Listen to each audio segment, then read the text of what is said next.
nze nga bwe ndaba akawungeezi ak'olunaku olwaleero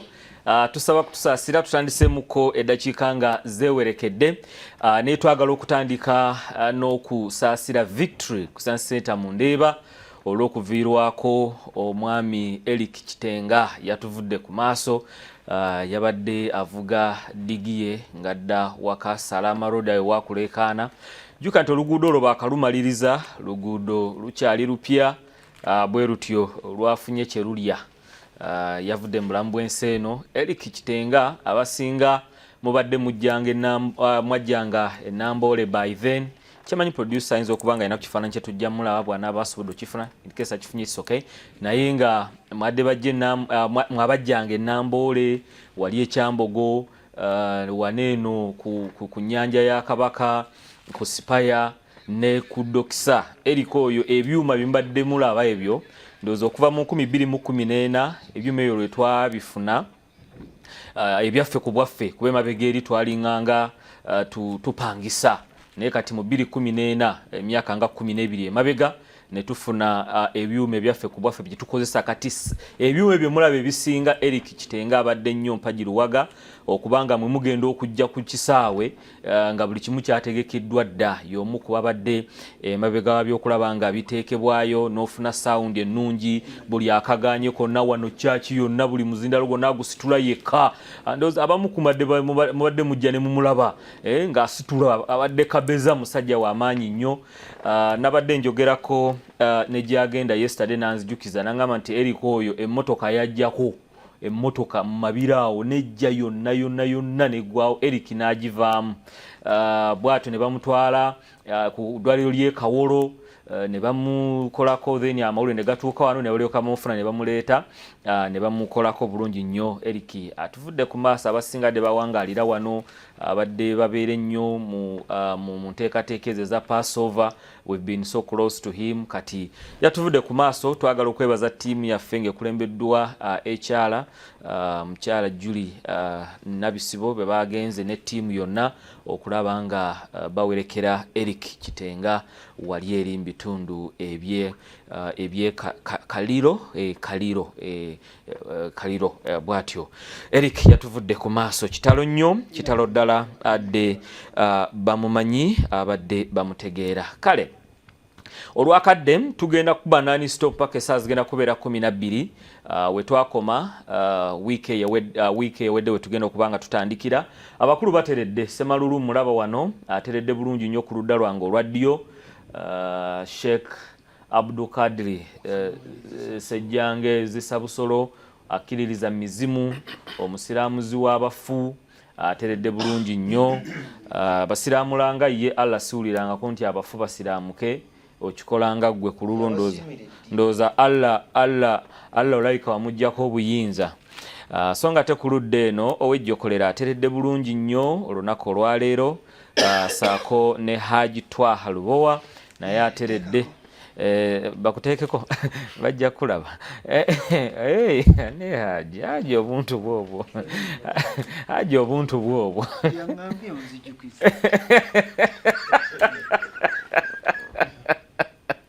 chairman wa program naye mama yagambye omujjukize mama ki ati walo kwagwe bw'okoma ku mama nga chairman bw'agamba tetusooka kukkiriza kubanga oyinza okubanga gw'oyita mama ffe tutegeera mama mulala nga naawe otegeeza mulala. Okay, ffenna abali wano twazaalibwa kyemmanyi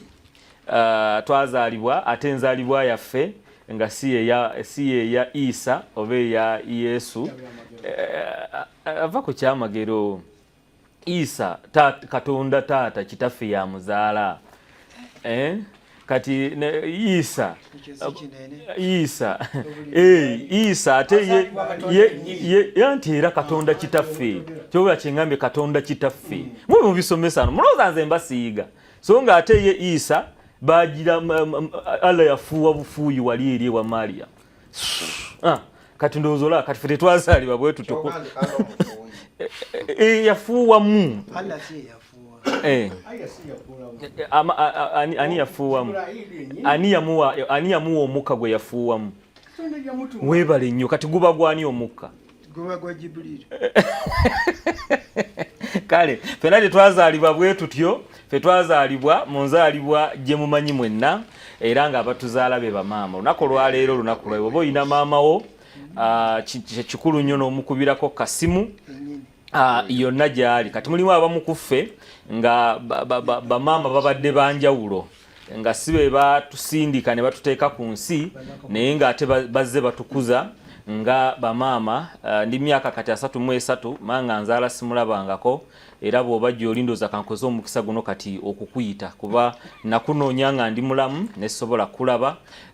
nga nkyali muto nga ndi mulamu nga nkyali muto ne mu kaseera kano konna nkyakunoonya maama wange nenkwebazaako kimu nti tewakolanga balala tewansuula mu kinnya tewansuula mu latrini olubuto tewalujjaamu wakiri wakwata n'ontwala ewaffe Gomba wazaalibwa kitange gye nakulira eyo era ndi mulamu maama nagezaako munoonya ne ngende wa kitaawe amuzaalira ddala ne ba anko bange naŋŋamba nti maama wo yatugamba tetukulaganga gyali era naye bw'aliba afudde alitugamba era tulimanya naffe tetumanyi gyali kati n'olwekyadde bambuuza n'otanoonya ku maama wo nedda bannaye si temuyinza kunsinga kwagala mmange eyansindika okuba nti ntuuse wano okubeera ensonga mu ggwanga naye nga maama wange simulabangako myaka 33 kati so olaba nti bingi ebibadde waawo naye neebaza Katonda nti nalina omwaka gumu yanayonka weeks 2 zokka nze kati tomulabangako emyaka 31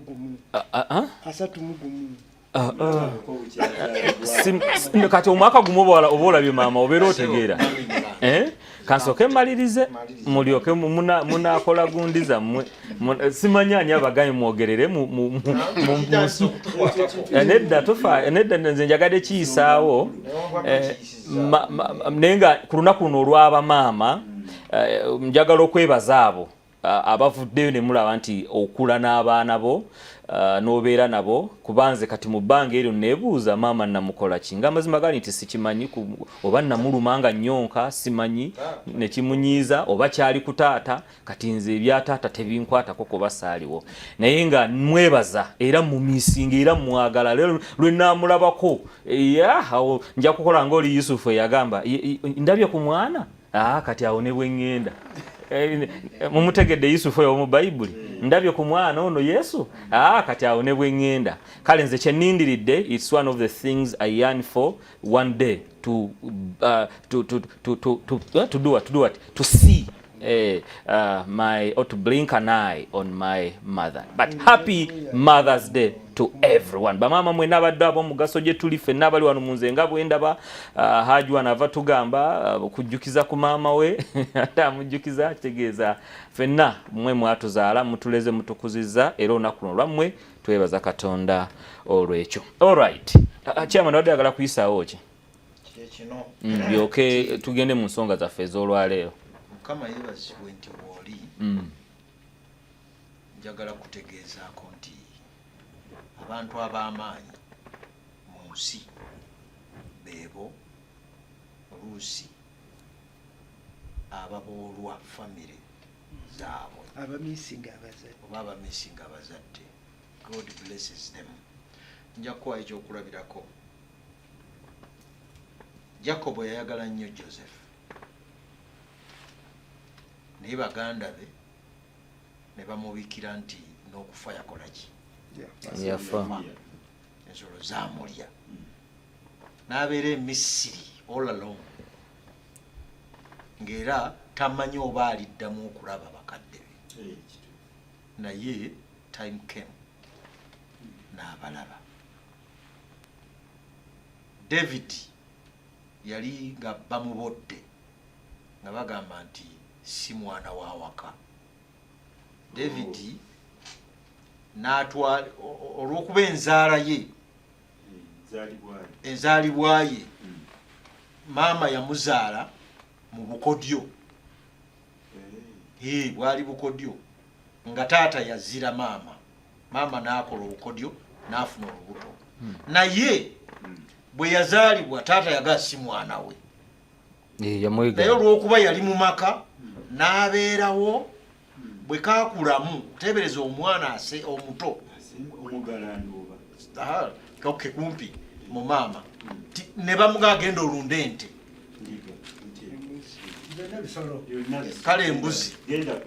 bw'atunda eri ku ttale nga osulayo endiga emisege giri endiga empologoma ziyingirawo naye nga Katonda yamubeera n'akula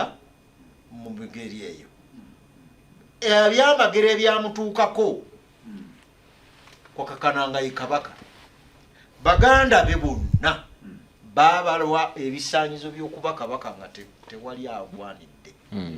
so nga ate ennyumba ya kitaabwe yali erondeddwa yalingaga yalondwa ati ajja kuva naye baatuuka nga tuyiwe kuona amafuta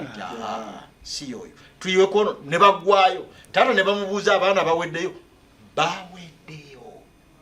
teriyo wadde afise waliwo pozikana akagenda okulunda mukaleete musajja n'atuula Samwiri ate Samwiri oyo yalimba teyalimba mu agenda kuwayo saddaaka so mukumba agenda kuyiwa amafuta ati ye saddaaka kaakati najja n'alinda nebbanga omwana n'akomawo bwe yamulalaga nti yoyo so nze nkuwa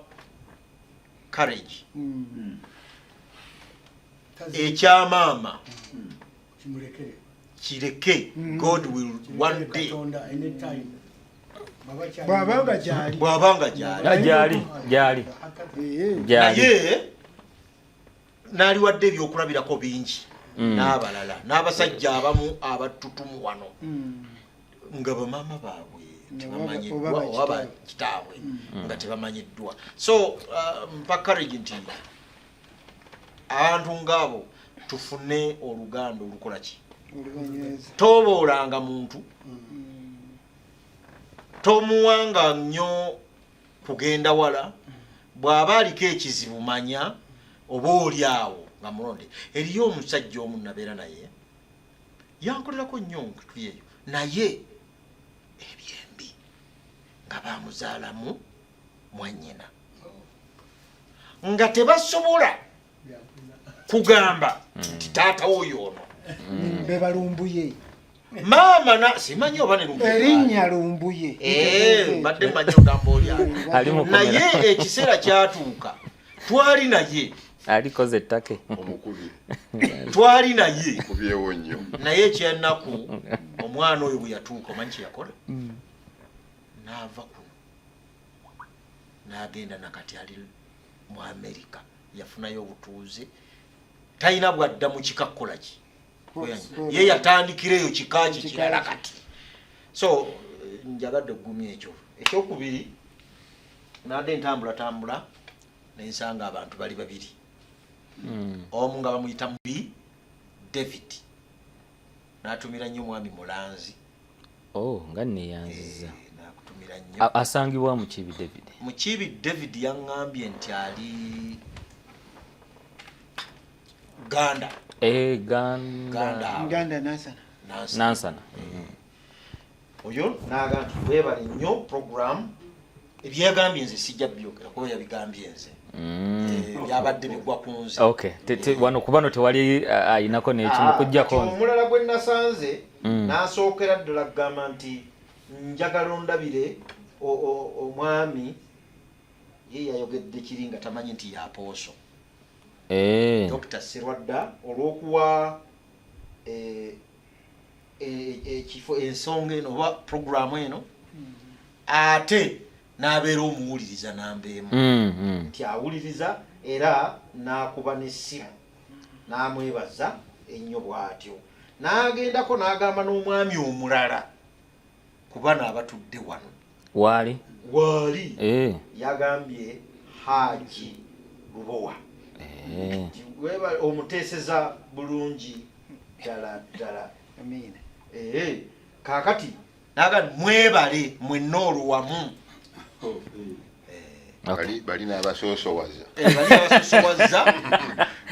abala n'abagatta n'abatwalira mutwalira wamu kati olw'okuba ebyange sibyogera n'agamba mwebale n'atugattira wamu ffenna mwebale okulonda chairman. Okay. Okutukalakata.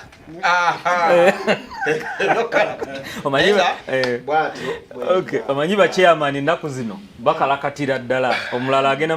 agenda kulayira mulundi gwa 7 ng'ali ku ggwanga akalakata ku Lwokubiri nga 12 kulembera kale nga mukulembera. All right, sawa zili 10 mu producer yasaba top of the hour yo bagituwe tudde tugenda kwogera ku omuntu avaddi mu ddiini oba mu nzikiriza ye. Avaddi mu ddiini oba mu nzikiriza ye. Abakulu bonna bateredde kye tugenda okutunuulira olunaku olwaleero ate wiiki ejja tujja kubanga tubanjulira ate nga bwe tugenda otambuza omwezi gwonna ogwokutaano guno naddala ku mulamwa nga bwe twagisengeka okuva mu lituriti yaffe ey'omu January nkyajjukira bulungi nnyo. Kale katukwe top of the hour tumale ate tukomewo nenze nga bwe ndaba ekitundu ekyokubiri. ekyo sinyega. Okay, kulikayo kitundu kyakwire kya programu eno nze nga bwe ndaba omuntu avaddi mu ddiini oba mu nzikiriza ye. Omuntu avaddi mu ddiini ey'obukatoliki owejjokolera empanga gwagiridde n'omuzindaalo guugwo ssebo okutandika nange eba ssebo ne bannyabo mbaanirizaako eggulolo lwaleero era ng'omukatoliki guno omwezi tujjukizibwa ababadde bambala obwambazi sapule tugisome abadde bagisoma mugyebuulirireko abadde bagyebuulirako mwongere okwefumiintiriza biki byeyigiriza okwongera okwegayirira n'ensaba nti kyandibadde kirungi mu mwezi nga guno ogwokutaano nga bwe tunayo omwezi gw'abafu kusabira abafu kyandibadde kirungi ndowooza bakadde bafe abalaba eddoboozi lino bawuliza puroguramu eno omwezi guno ogwokutaano gubeere nga gwakusabira bannaffe ababeera mu makomera tukiwengayo ng'okwegayira ku lwa bannaffe ne bwe tubanga tusabye emisango eyo ng'esabiddwa bannabyabufuzi balimu okugiyingiramu naye nga nteekateeka erimu ndi gwe tuba tusabira abali mu makomera tukifeeko mu mwezi guno ogwo nno gwe mulanga gwange ekaya saagala ondabe wikwamanyi olina engeri gy'okitunule n'olw'ensonga eyo omwezi gwo kirungi oguwaayo gubeere kusabira bannaffe abali mu makomera tekigana abali mu makomera bonna bamu basibirwa bwereere abala basibirwa nsonga n'ab'ensonga nabo oyagala babasabire tekigana kubasabira nga okero kubanga abantu bakyuka kubanga okimanyi ne mu kereziya katolika yo y'omunnamula yayo tekkiriza kalabba era baga nti omuntu kubanga omuntu okumutta oba tomubonereza n'olw'ensonga omuntu oba omusiba n'abeera ng'asobola okweddamu okulamula kuli okwokufa obulamu bwa mukama katonda alina okujjawo eyo yibadde endowooza yange ng'omuntu ava ddi mu nzikiriza ye katugeze singa obadde mu katoliki bwe tutunulira ebyafaayo eby'abakristaayo b'obukristu okujja kubanga bwe tutunulira obukristu butandika ne mukama waffe yesu kristu ate mwe tujja okubona wonna ne kibeera nti bukristu buli katolikos bubona kiki wonna naye kati ngaffe ababakkiriza nva ddi mu kukkiriza kristu singa mbeera nga ndi muntu mukulu nga bwendi nga mmazeemu ebbanga mu nzikiriza gye ndimu nenzija nfuna omuntu n'ambuulira ku bulungi bw'enzikiriza ye gy'alimu nemmatira nti okusinziira bwakkiriza n'ebigendeerwa by'enzikiriza ye n'obulamu bwe n'ekyandaga mu bulamu obw'omu maaso tidala weewali amazima weewali obulamu nsobola okuva mu nzikiriza eno neŋŋenda mu nzikiriza ye naye bwe mbeera nga simatidde nanjigiriza oba kyetuyita enjigiriza y'enzikiriza endala nga mbadde muntu mukulu nsobola okubeera nga nsigala mu nzikiriza yange n'olwekyo nti omuntu bw'aba nga ayigiriziddwa n'amatizibwa enkola y'enzikiriza eyo ebigendeerwa byayo ebirungi byayo gyekutuusa omalirawa osobola okuba bw'obanga kibayita okubeera nga oli convinced bw'obeera nga emmeeme eyo amagezi go omwoyo gwo omutima gwo bitawakkadde ne bitegeera kiri omuntu oyo akyuka n'ava mu ki mu nzikiriza eno gyabaddemu kyova olaba nti n'abantu ababeera mu nzikiriza zaabwe bafuba okuyigiriza naddala abantu babeera bakulu bw'abeerako byabuuza n'otamuyigiriza kutegeera kunnyikira bw'afuna omulala n'amuyigiriza kati nga muganda wange ono Museveni Side atera okugamba nti ffe tuyigiriza bulimba atulaba nga tuli balimba kati bw'asinga sooka oleke nti ojja kusinga balimba nnyo ojja wewudde nti akakonyemu nti nnyo nti kati olaba nti ojja kwesingana nti bukaya ng'omuadiventi bw'anaakwata ku mukatoliki n'amuyigiriza sabbaato nti yentuufu n'amuyigiriza nti okulya embizzi kive kati ajja kulaba ng'eno gy'abadde n'amatira enjigiriza yoli omuntu katoliki oyo ajja gamba eno gye mbadde nabula dda naye singa omukatoliki oyo aba ategeera bulungi nti affe tukuza olunaku olusooka mu wiiki ate ffe tetuli Bayudaaya tetuli Bayisirayiri wabula tuli Bakristu tugoberera Kristu omuntu oyo bw'abanga amatidde kyakkiriza eno ng'omukatoliki ajja kusigala mu nzikiriza n'olwekyo nti bw'anabeera agirubowa nannyonnyola ebyobusiraamu nga bw'anjogera mu nzikiriza ye ng'abadde mukatoliki bwe mbanga mmatidde ebya Nabbi Muhammad ne Qur'ani bweyigiriza ne gye mmalira omuntu oyo neesiŋŋana nga nvudde mu nzikiriza gye mbaddemu ne ŋŋenda mu nzikiriza endala. Okay, ekyo kiri wabweru kiri wabweru kuba tulaba Museveni Side aze n'atuukirira omukatoliki omulokole aze n'atuukirira omukatoliki omusiraamu aze n'atuukirira omukatoliki n'asendebwa naye ate kati ono ye eno mu bukatoliki yo nga yo temulina kwe musinziira kugoba bakatoliki obanga beeyisizza nga batalina kweyisa temubagoba mubaleka bulesi omukatoliki okuggyako nga yiye yeekoze eki nga yeegobye naye tewali obukatoliki tebugoba mu katoliki mu bukatoliki tewali akugoba gwe wekka gwewejjamu nti sikyali ku kibiina ekyo naye tewali we bagambira ati bw'okola ABCD nti ffe kubanga ekitabo kino kitulambika kitugoberera era batugamba nti bwe mwaba abooluganda nga wabaddewo akoze ekitali kituufu mutuukirire munno omugambeko labayo banne babiri oba basatu mumugambeko bw'aba nga aganye nti mumuleka omufuna mumuleka kiwandiise oba okuboola kubanga omuntu temugoba naye muboola omuntu omuleka kubanga ye bw'abanga aganye okukiziganya naawe katugeze singa nze embeera wano nga sikkiriziganye waliwo bye baagala okuntereeza mu kereziya ti wano tambula bwoti ng'omukatoliki naye nze nenkolaki nenguguba era bwe bantuukako bagamba nti oyo takyali waffe wabula tumukoze eki tumulese tumubodde naye tebagamba nti tukugobye you excommunicated egamba nga bwe kyali mu biseera biri bwe bagoba kabaka Henry Martin Luther ate ekyo kyali mu bukulembeze nti wa excommunicated kubanga omuntu abeera excommunicated olwo aba takyasobola kusoma misa tekyali mu bukulembeze buno obwa Kilagye naye nga buli mu bukatoliki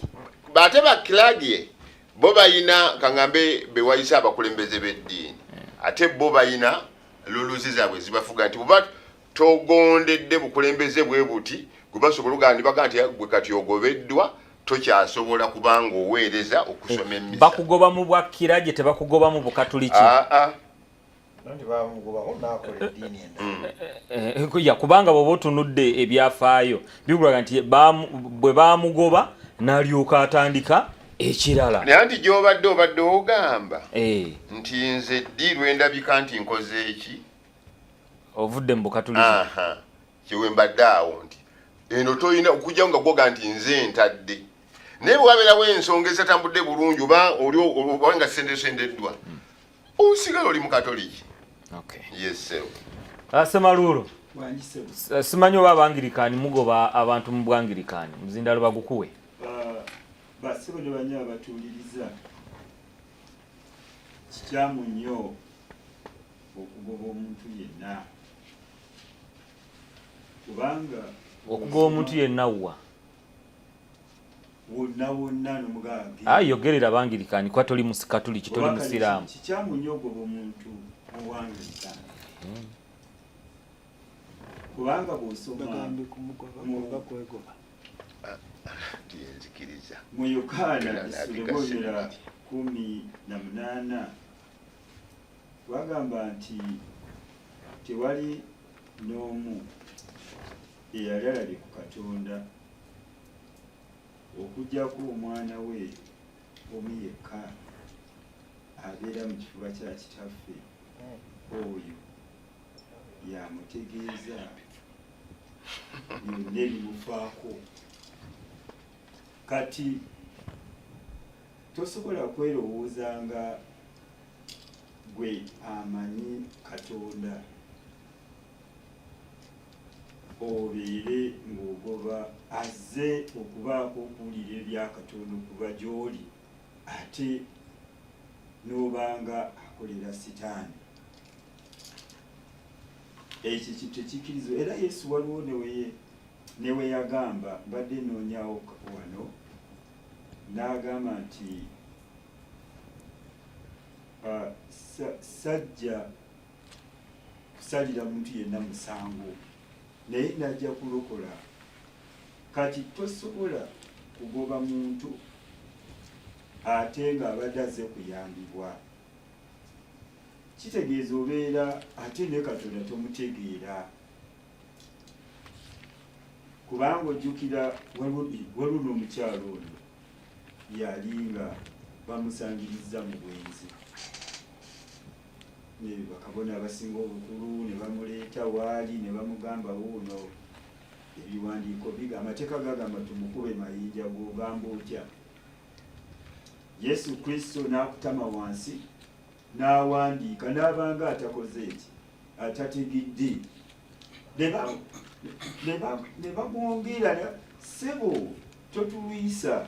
ono tumusangiriza. Kakati ye kye yakola n'abagamba bakabona abakulu bakalidinaali bonna bakibishopu bonna paka wansi talimba budde bwe tewaliwo bakalidinaali talimba tugeze tewaliwo bakalidinaali mu budde bwa agamba ali mugezesa ali mu kugezesa kubanga bakabona byakugeza Anglican Church Anglican Church ina bakalidinaali ekyokulabirako kyaffe Yesu Kristo n'abalina okumuyigirako bakibishoboda ekiraba n'abagamba bonna n'abagamba atakikolangako asooka amukubya abasooka okumukuba ejjinja kubanga bwekyo bwe kyabanga mu ndagaano enkadde asoose okulaba ayonoonye nga yamusookako ejjinja beekebera buli omu n'atambula butambuzi ne beeseebuula mukulu ku mukulu waddirira kalidinaali bakibishopu bonna be basooka okiraba atayonoonanga yabasooka okukolaki okumukuba ejjinja naye bagenda okwekebera nga buli omu alina ekyonoono kye yali ayonoonye. Kaakati omukazi n'asigalawo yekka ne Yesu Kristo n'amubuuza baliwa abakuvunaana baluwa tewaliwo akuvunaanye kukusinga. Omukazi n'agamba nti mpawo mukama wange ng'asuubira Yesu Kristo agenda kukola ki kumunenya. Naye Yesu Kristo n'amugamba nange nze nzennyini sikola ki sikusalira kukusiima naye genda toyonoonanga lwakubiri. Kati guno gwe gulina okubeera omutima kubanga ekyo ekibuuzo kyobuuzizza kikulu nnyo. Waliwo abantu abalowooza nti amakanisa gaabwe emizikiti gyabwe makereziya kwegamba bibiina bya bufuzi osobola okugoba omuntu naye tekiri bwekityo. Omuntu bw'abeera nga ze gy'oli sala amagezi gonna agasoboka okumubuulira ekigambo kya Katonda ekimukyusa. sebo Okay. Today wali ku kibuuzo waliwo akaseera we katuuka omwangirikani n'ava mu bwangirikani. Kituufu kubanga wabeerawo omuntu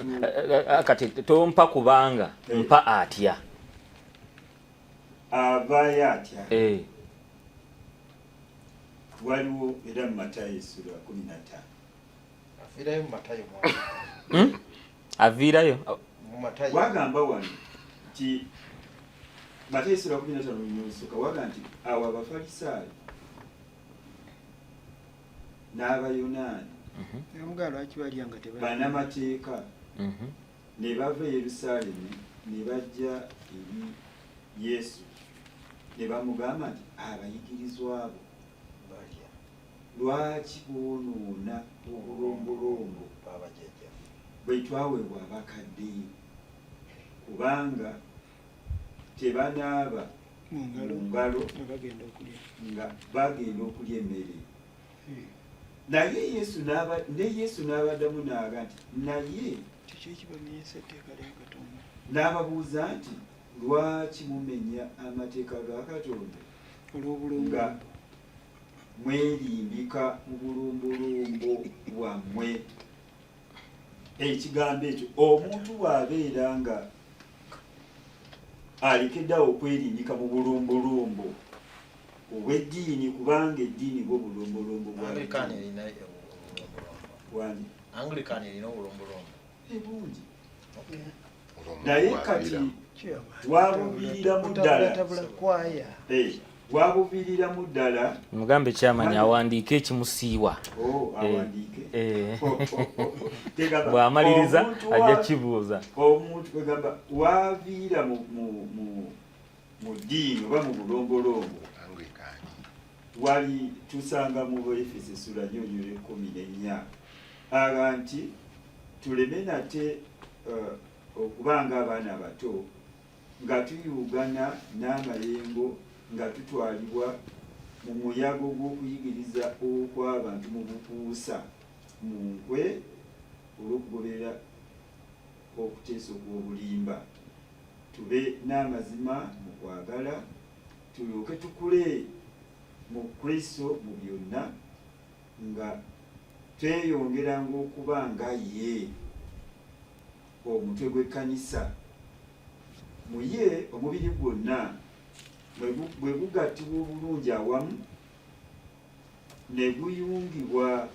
mu buli nnyingo nga ekola ng'ekigera kyayo bwe kiri nga tukula era nga tuzimbibwa mu kwagala. Kyekigambo kiri kye nayogedde togoba naye omuntu newankubadde kati gatugambe ali mu Church of Uganda naye alina okukulira mu Church of Uganda nga kiki ekimukuza byawandiikibwa so si maganduula so si bitambala binene si kintu kirala kyonna kuba ekitukuza kigambo kya Katonda. Bakyamano badde obuuza omwangirikaani ndyoke ngende ku kirala tusomedde erugobamu abangulikaanigandula lyerigoba kubanga abantu abasinga obungi basebo ne banyabo kambabuuli basomesa nga nekyamani batya nnyo amaganduula okusinga ebyawandiikibwa. Yesu Kristo yabuuza Abafalisaayo n'abagamba nti nammwe ekibonoonyesa etteeka lya Katonda obulombolombo bwammwe kiki ekiteeka okubeerawo nga kiyimiridde byawandiikibwa biwandiiko si bulombolombo bwa bitundu. Okay. Ebiwandiiko byoyogerako birina we bigobera omuntu mu ddiini yo. Tewali kuba enjogera ya Yesu njijjukidde yagamba nti buli kitange gwampa alijja gyendi ajja gyendi siri mugobera bweru n'akatono gwani agoba omuntu azze eri Kristo ng'oli muweereza buweereza bwa Kristo. Yesu agambye atya gyendi no buli kitange bwampa alijja gyendi. Okay. Atya gyendi siri bugobera bweru ogwo butyazo kuyiga ebyawandiikibwa. Wese okujjako ng'aganye. Ekibuuzo ekyo kibuuze muliraanwa awo ng'omuwa omuzindalo kuba balina ow'egganduula yayimirira mu muzikiti n'agoba. Vaawo. Kati sebo zisa busolo. Omuzindalo guli wuwo abalwadde temubaagala. Somesa dakikoyina 10. Mina shaitani rajim. Tani shaitani. Moderator. Bulijera bulwe muwo omuzindalo nga mpita sitaani ate yamala nze huwa. Kati gwe wampita huwa mulanzi. Nze Allah mulanzi. Soko ontolere salaamu kuba ndi huwa mulamba. Assalamu alaykum. Huwa. Kitendo cha Allah. Allah bamwagaliza ku mirembe.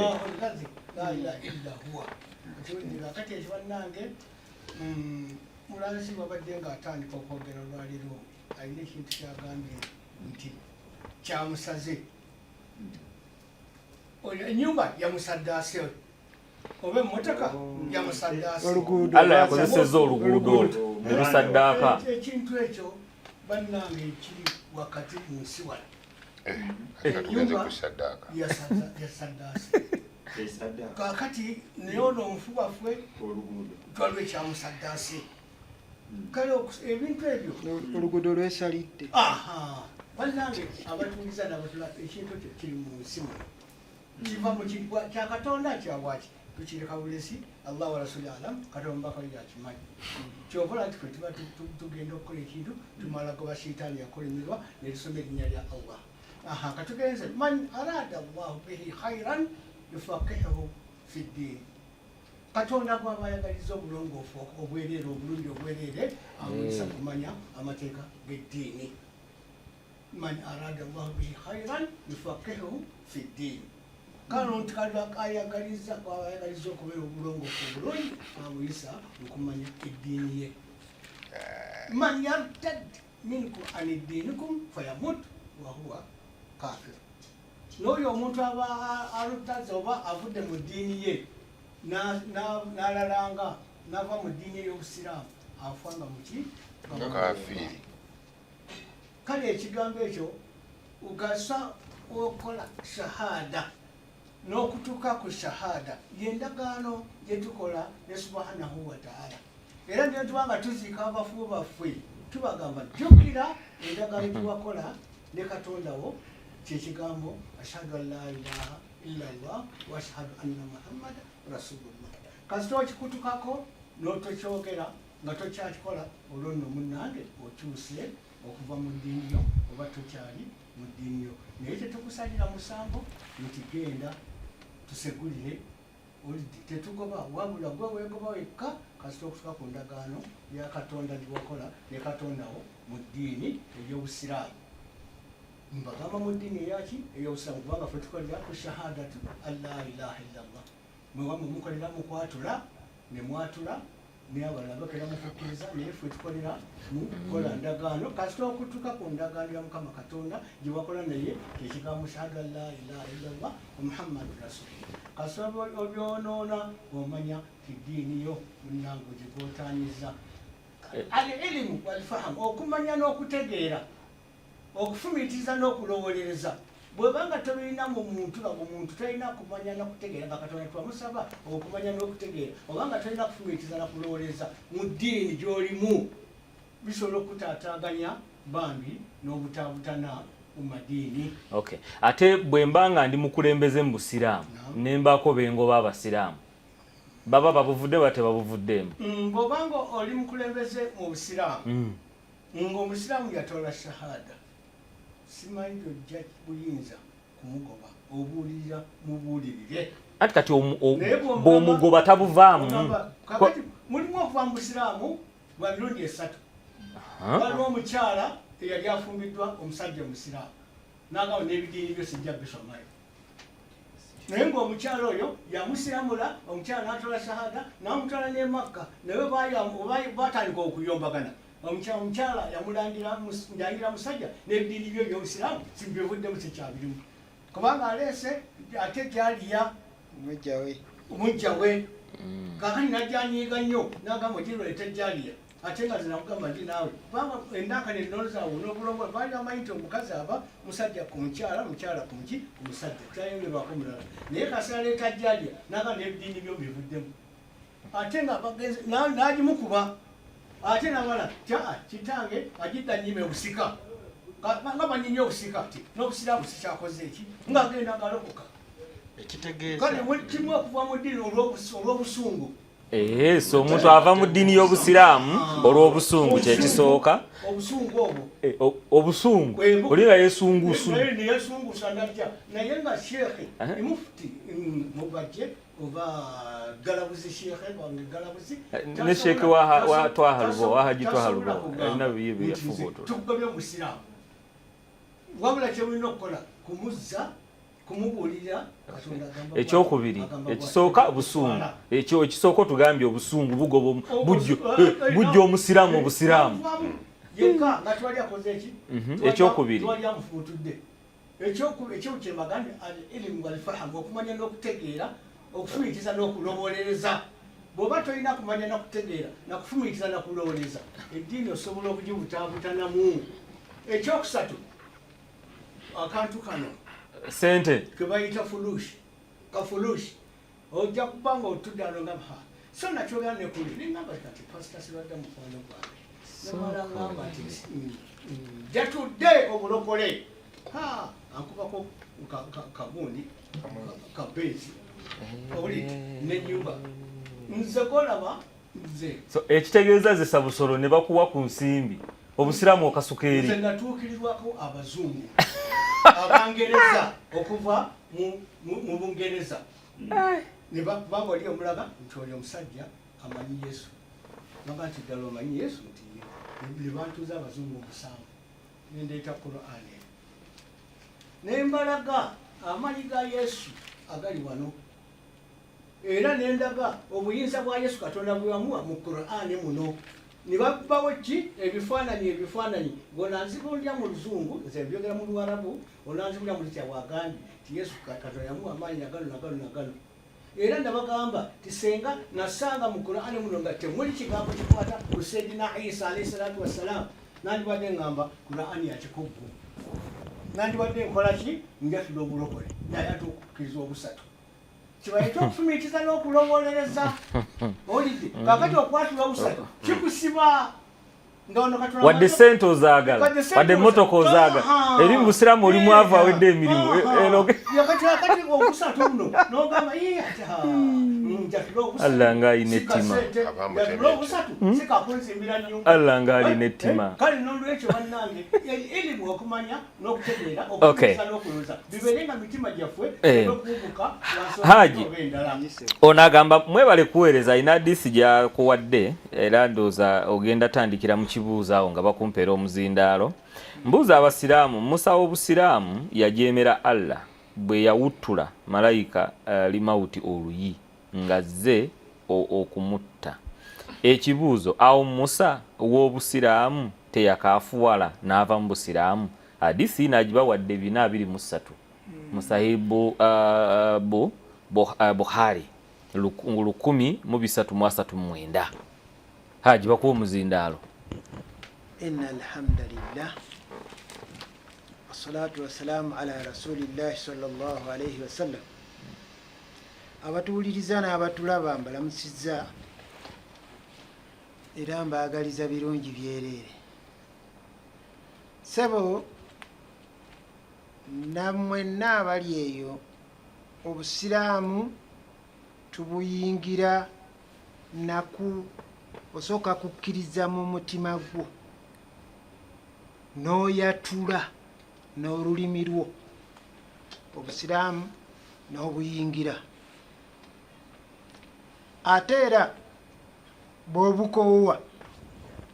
era oyina kwatula bw'otoyatula n'okola ebintu ebikontana n'obusiraamu ffe tukukakasaako nti wava mu busiraamu newankwadde toyatudde nti mbuvuddemu. Yes, kubanga nabbi Muhammad sallallahu alaihi wasallam atugambye baina al-abdi wa baina al-kufri tarku sala. Bwe tukulaba tosaala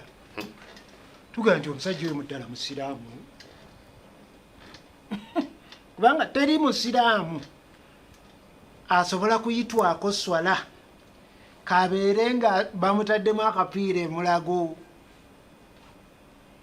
akapiira newekaba ngaosiza ku byuma naye ngaobwongo bukyategeera oteekwa okusaala. Kati omuntu bw'aba akoze ebyo nakola ebyobufumu nakola ebyobusamize, waliwo ebisobyo ebirala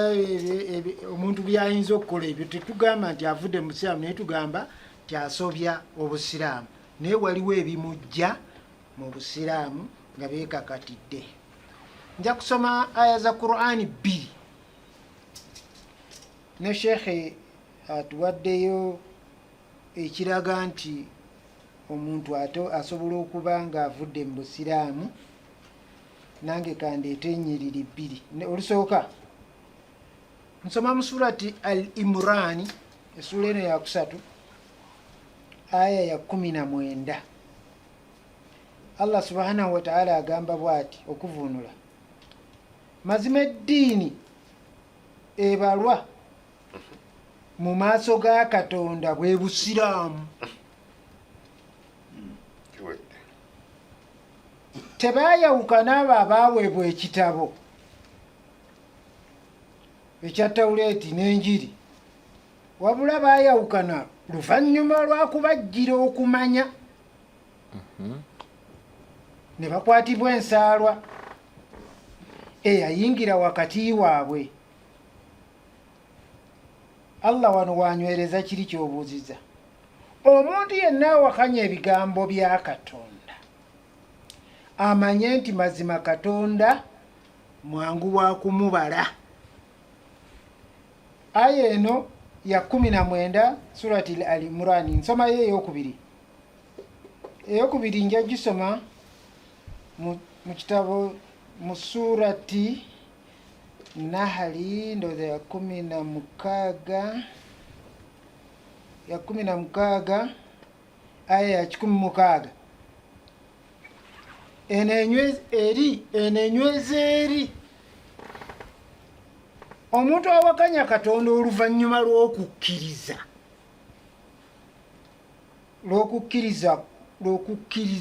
kwe n'akyuka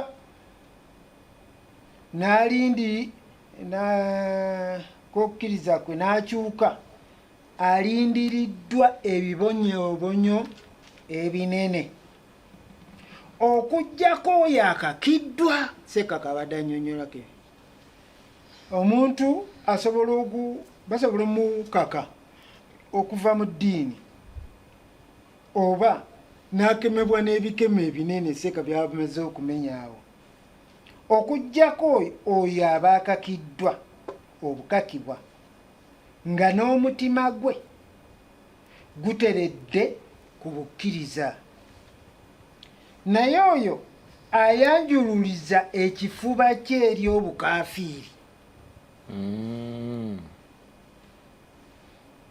baliko abo okusunguwalirwa okuva eri Katonda, era balina ebibonyoobonyo ebinene. Kati ndowooza mumaze mwenna okutegeera nti omuntu asobola okuva mu busiraamu nga yeeyagalidde, nga ajeemye. Mu nsi ezimu omuntu bw'ovaayo, kati katugeze ne wano mu busiraamu, tosobola genda nakasero n'obaga nti nzize kubagamba nti nvudde mu busiraamu, bakwambalira. Ne mu nsi ezimu bakambwe ennyo, tebaagala nakiwulira. N'oyimirira mu basiraamu n'obaga nti nze olwaleero obusiraamu mbuvuddemu. Era bagamba nti ensingo y'oyo eriko ejjana. bo bamufunye ejjana buli ova mu busiraamu n'oyogera okyatuddawo mu basiraamu bali obawadde ejjana. kati bo yentegeera yaabwe naye omuntu ava mu ddiini kyandibadde kirungi giveemu era oli bwajja nawe nga tokyasaala nti nze obusiraamu nabuvaamu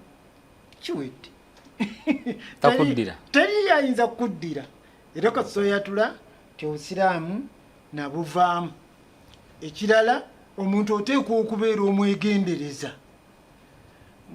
sekamenye ku bikemu abantu bateekawo sente bateekawo abakyala era nabbi Muhammad sallallahu alaihi wasallam yatugamba ti abantu balina ensenguka za mirundi mingi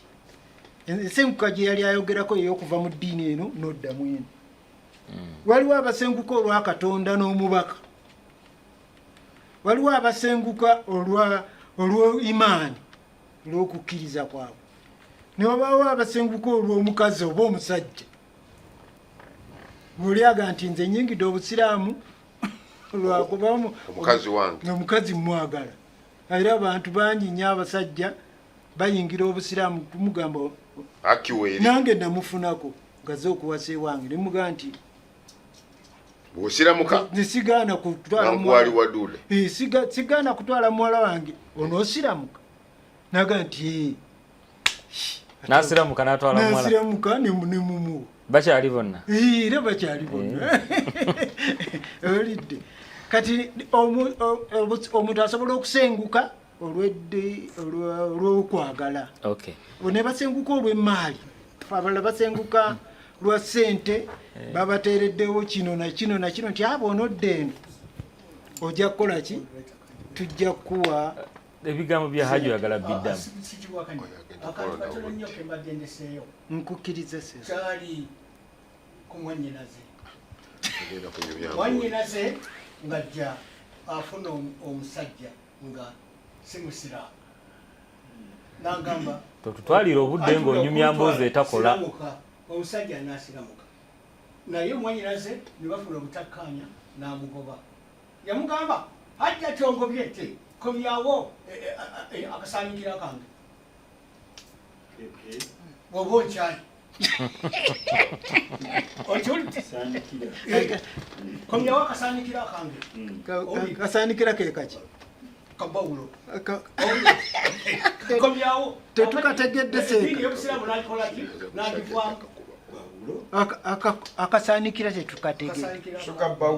mubindi akasaanikira kagwawo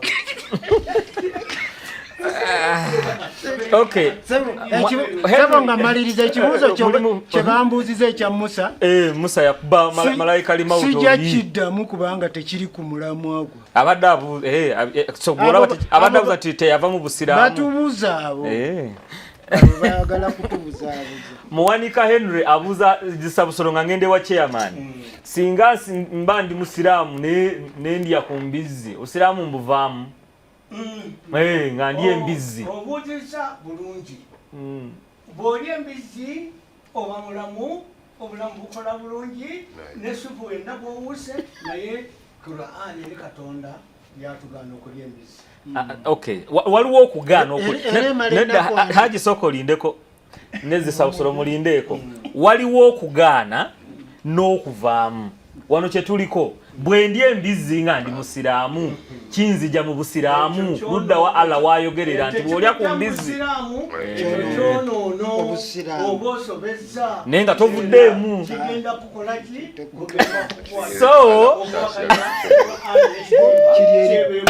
naye nga mukawulidde mwe mubeereyo basiraamu mulye muba mwonoonye bwonoonye temugera buvaamu kati kano nga kakulu ndi musiraamu ndi eyo embizzi ndye mba nyonoonye bwonoonye naye obusiraamu mba nkyalimu embizzi omuntu bw'agirya emala mu mubiri gwe nnakwana kati tojja kusaala osobola okusaala naye swala Allah tawulira ebanfu embizzi Allah tawulira saala za mbizzi zalina mu mbizzi mubiri Muhammad agambye nti omuntu bw'akola ekisobyo oba kya bwenzi obwenzi bukumalako ennakwana kati yenda kwono yenda kwoli yenda kwoli kinaana kikumi ennaku ozalawala abali myaka ekitegeeza Allah wammwe asonyiyira munnakwana fe tetumanyi bwe ziggwa akaana ng'alyoka akusonyiwa nabbi akugambye omuntu abeera mwononefu eyagenze mu bwenzi okumala enakwana ate kyo kigambo kyawa Allah nabbi ayogedde ekigambo kya Allah omuntu abeera mwononefu abeera mwononefu munda olw'okulya embizi oba okunywa omwenge enakwana ekyo kigambo kivudde wa Allah nabbi ayogera kiva wa Allah talina bwokikyusa zisabusolo kyetuli mu kwebuuza Haji ne zisabusolo mu nnaku eza40 nze omusiraamu eyalidde ku kigodo eyanywedde ku mwenge eyayenze bwensaala Allah tawulira saala za mwenzi Allah tawulira saala za yalidde ku mbizi mbuuza obuuziza ekibuuzo n'abatuuliza muwulize kulya embizi si bwobwanonefu bw'omusiraamu okukonoka kw'omusiraamu yenna kumenya amateeka ga Katonda so si kulya mbizi abaalimenye kati kiri Eriya yalidde okwegayirira Katonda amusonyiwe musooke mukwatagane bulungi Haji agamba olya embizi obeera omenye etteeka lya Katonda ate gwe ogamba obeera tomenye amateeka mangi gonna gagano era okulya embizi teeka ndikanye ate gwolimenye tojja kuva mu busiraamu kibi kimuliko enakwana olina kukwata amateeka lwaki olina amateeka ga Katonda namwe abatubuuza ekibuuzo ebibuuzibwa bwenyi mulaba mukyalikyokka Chairman bakoba muzindaalo omulisa embizi omumazi bakituliisa mu byama nga tetutegedde ne tovanga mu busiraamu olwo sosegi gye walyako key'ekigodo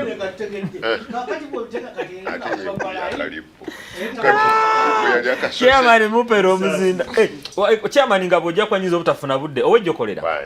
waliwo abuuziza ano n'akugamba nti owejjokolera kanjifune message wano owejjokolera mumbuulize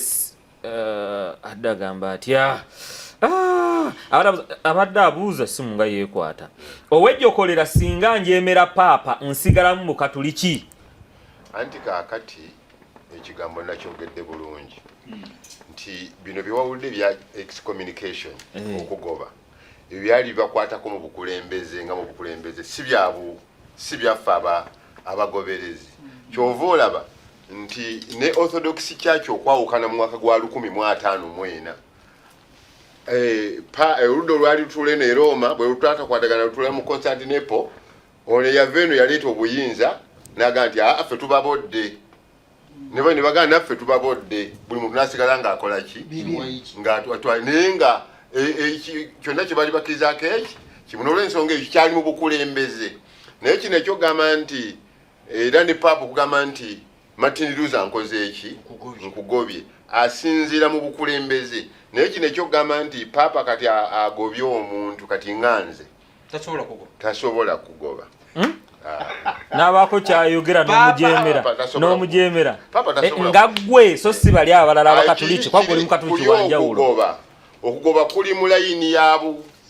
buwulire nti babishops abasaseredoti mu nkola eyo yabuwulize yabukulembeze leadership naye eno mu bagoberezi tekiriyo nti kati bishop asinzidde Lubaga n'agamba Sonko nkugobye mu bukatoliki oba father tekiriyo. Okay. Chairman, bakumpera omuzindaalo.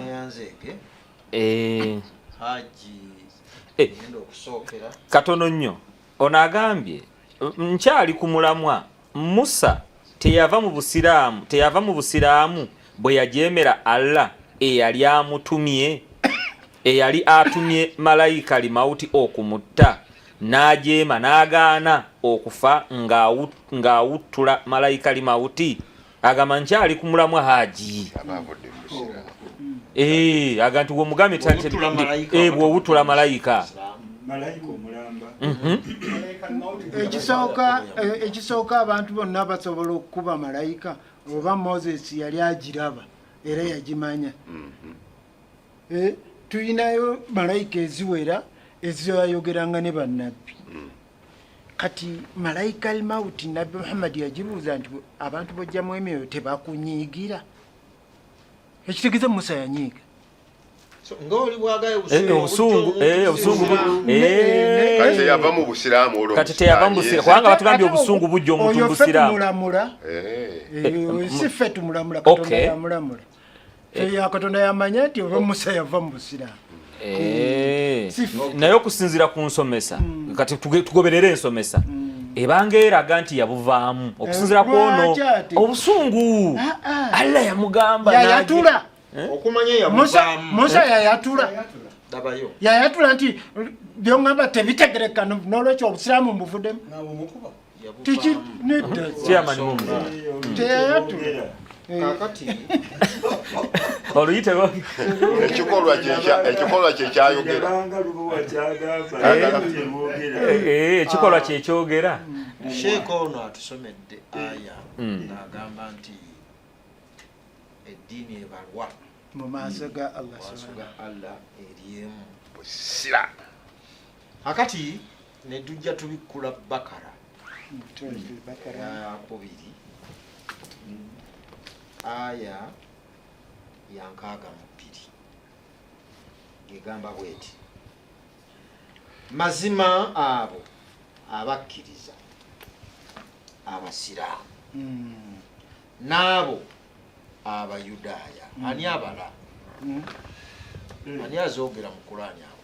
Allah subhanahu wa ta'ala abayudaaya balina yaabwe n'abayudaaya ab'omulembe gwa Musa kitegeeza Musa teyali musiraamu ng'olwo kyada atugamba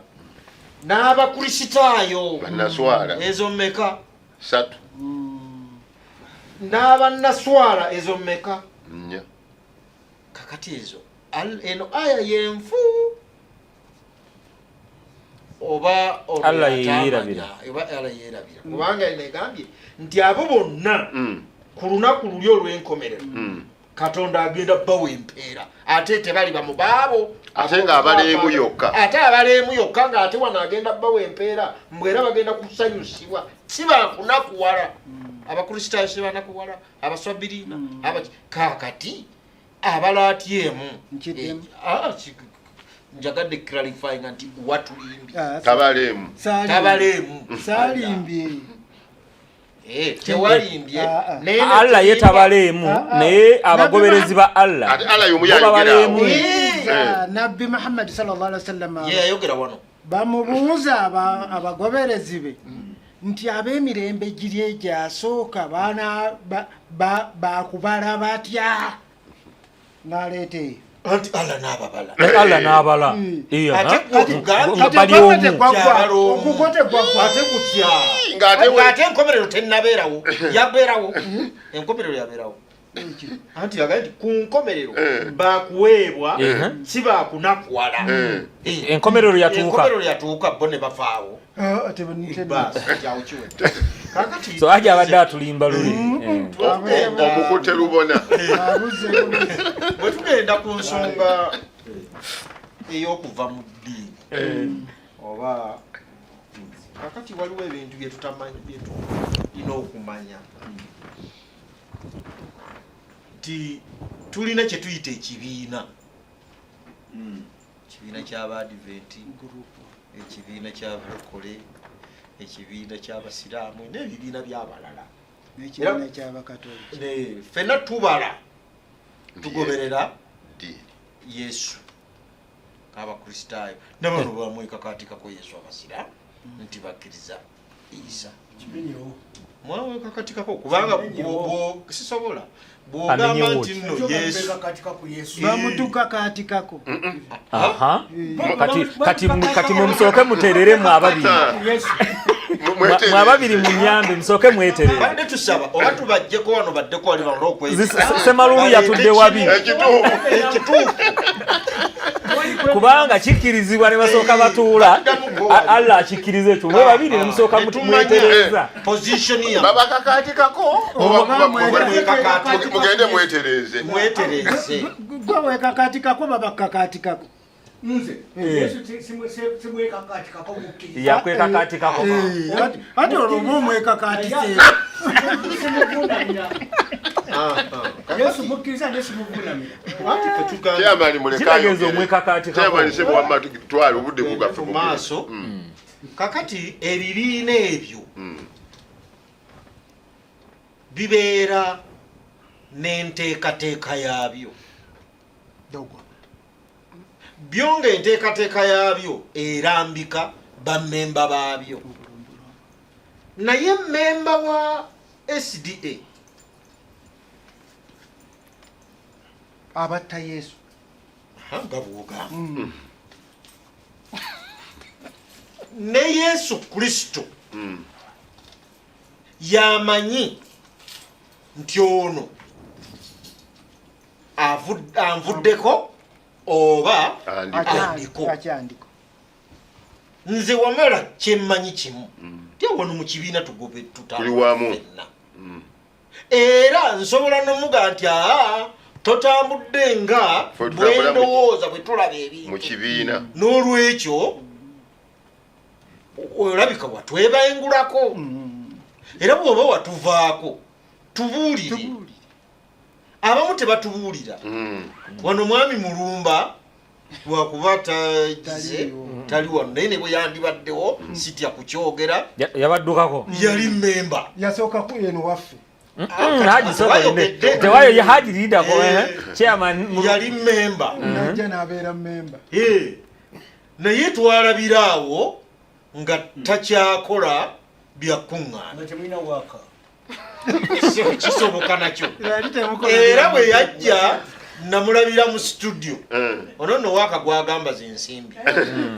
kaakati ngaga nze ndi mu Pentecost okay era tajja ne tayinaayo n'omu gwayinza kugamba nti nafuuka ti gundi yangoba mu 7 side kati mwe mumulabangani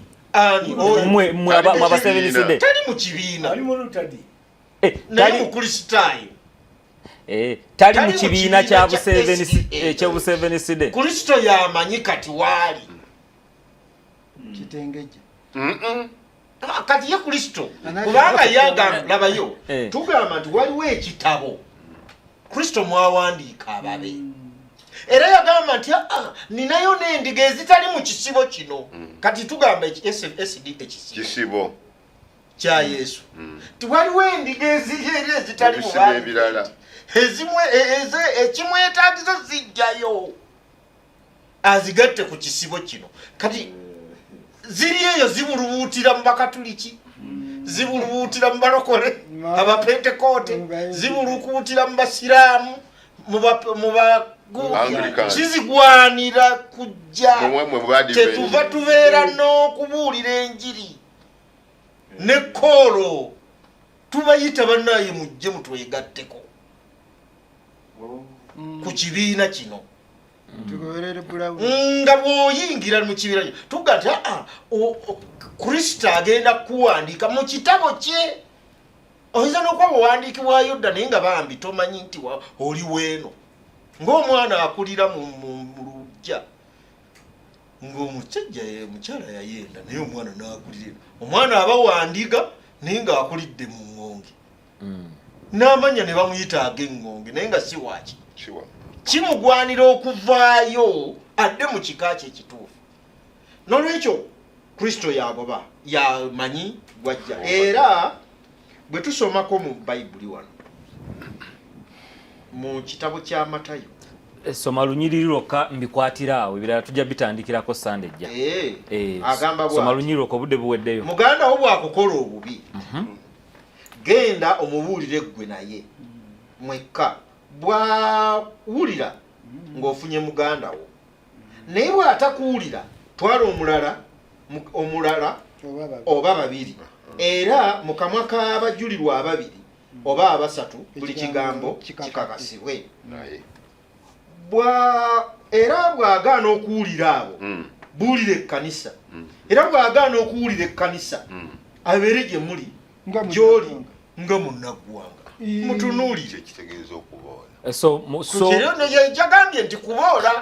bwe tutunuulire so ne mu kisibo ky'aba 7 side muboola Kristo yakugaye gwe mutunuulire. erinyigiza ya Kristo. Okay, Kristo bw'ayogedde ati Kristo ayogedde kati mwe mukikola ati tya ekyokumutunuulira gwate gundi tomulaba bulijjo wano. okay so kwe kuboola so ate muboola mubodde nze mutunuulidde Oba lyemba mu kifuba. agambye okutunyonyola okutunula okwo Yesu ategeeza ki nti mumutunuulire munnaggwanga tagwa mu kisibo kino ekyammwe muleke naye mulumba simugaana kujja mu kyaki kusaba naye mumutunuulira. oba najja Ani ku kifuba. nti tusome olunyiriri lukirire ne mu maaso lugamba olwa 17 lugamba nti mazima mbagamba nti byonna bye mulisiba ku nsi ne mu ggulu birisibibwa ne bye muli musumulula ku nsi. Omugoba ne mukubwa bamugobye. Walinagambye kugoba. Tugenda tani. Agambye mumutunuulire. Okutunula okwo. Mumutunuulire nga munnaggwanga. Kubanga omuntu gwe mubazenga munnaggwanga aba akyali mu SDA mu kibiina kya SDA. Okusaba nga era mumutunuulira. Naye yawulira ensonga olamulumba bwe yawulira ebyo byakoze Kristo wali yamanya ababeeyi abalamula. Tujja tandikira awo.